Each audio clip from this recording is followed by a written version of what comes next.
Hello everyone. Today we are starting our new unit, and this unit is going to be all about factoring.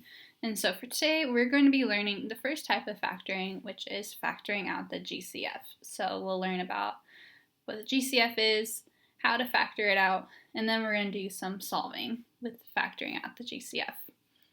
But in this first video we're just going to go over some definitions. So first, what is factoring? Well, factoring is finding factors. So in other words, expressions that multiply together to give the original expression. So for example, 2x and 3x are factors of 6x squared. And that's because if I do 2x times 3x, well, 2 times 3, I get 6. X times x, these are really to the first power. And so we learned with our product property that I just add those together, 1 plus 1,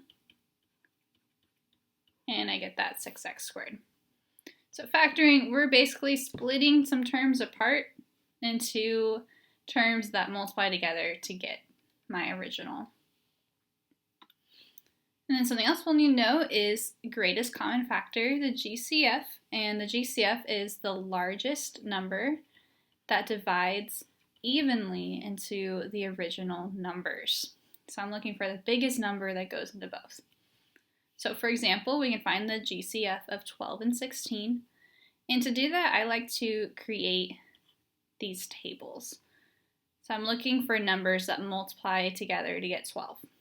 I like to start with 1 because that's the easiest. So I have 1 times 12 gets me 12. And then I like to work up from there. So I go to 2 next. So, well, 2 goes into 12, 2 times 6. And then I go to 3. 3 times 4 gets me 12. And then now that's it, because if I go up to 4, I say I already have 4 on this right-hand side. So that means I'm done with 12. Now I'm going to do the same thing with 16. So I'm going to start with 1, so I have 1 times 16 gets me 16. I'm going to move up to 2. Well, 2 times 8 gets me 16. Move up to 3. However, if I go and try and divide 16 by 3, it doesn't divide evenly, so 3 is not a factor. 4, well, 4 times 4. And now I'm going to look at both of these lists and see what's the biggest number they share. And so I start with this smaller one first. So 12 doesn't go into 16, 6 doesn't, but 4 does. So the GCF of 12 and 16 is 4.